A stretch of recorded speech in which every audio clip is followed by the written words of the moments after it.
remind me what Boba Fett's deal is, again?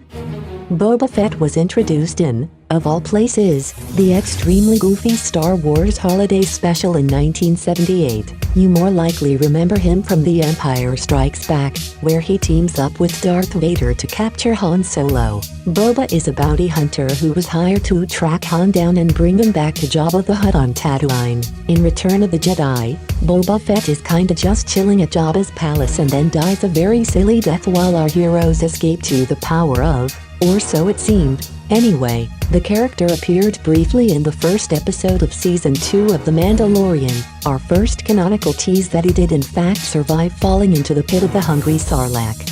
This is an exciting development because, despite playing a relatively minor role, Boba Fett became a fan favorite in the original trilogy due to his cool armor and aura of mystery to the power of, like the hero of The Mandalorian. He never removed his helmet in those movies. Now he returns in Chapter 14. The tragedy, having lost his cool armor, and he wants it back. Thank you very much.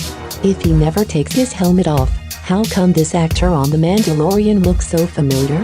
That's Temuera Morrison, who played Jango Fett, Boba's father, in the prequel movies. Jango Fett, you may recall, was the template for all of the clones in the Republic Army, who were also played by Morrison. He asked for one of those clones as a baby to raise as his own son. That's Boba, who was played as a child by Daniel Logan.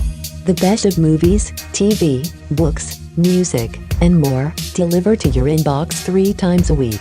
Boba watched Mace Windu kill his father in Attack of the Clones. His quest for revenge and his journey to becoming a bounty hunter in his own right is portrayed in Star Wars: The Clone Wars. How did Boba Fett survive the Sarlacc pit? In the Legends books that are no longer officially part of the Star Wars canon, Boba outsmarts the Sarlacc and triggers an explosion using his jetpack, allowing him to escape, though seriously injured. It's not totally implausible. Let's not forget, the Sarlacc takes 1,000 years to digest somebody, and as the Mandalorian has pointed out again and again, Beskar, the material Mandalorian armor is made of, can withstand just about anything. Even in Chapter 14, Mando's entire ship is disintegrated, but a Beskar spear that was on board is completely unharmed. If Boba Fett wears Mandalorian armor, does that mean he is Mandalorian? This has been a controversy for years, because Jango Fett wore Mandalorian armor, but on the Clone Wars, Mandalore's Prime Minister insists that the bounty hunter is not Mandalorian. The Mandalorian has since made a distinction between people who are born Mandalorians, like Bo-Katan, and people who become Mandalorians, to the power of like Mando himself, showing the tension between the two groups. Mando accepts that Jango was a foundling like himself and gives the armor to Boba, recognizing that being Mandalorian is a part of his heritage, too. What are the Mandalorian civil wars that Jango Fett supposedly fought in?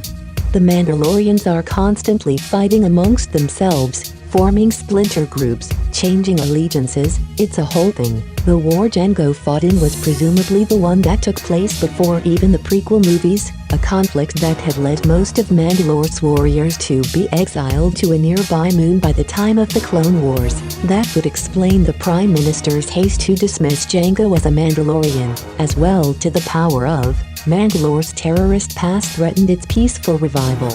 How did Mando get Boba Fett's armor, again? He took it from Cobb Vanth in exchange for helping his town. Mando objects to Cobb Vanth wearing the armor because Cobb is not a Mandalorian and only Mandalorians are supposed to wear the armor, as portrayed in the Chuck Wendig book Aftermath. Cobb got the armor from some Jawas, who are scavengers. Given what we know about the Sarlacc digestive system, let's hope they washed it really well.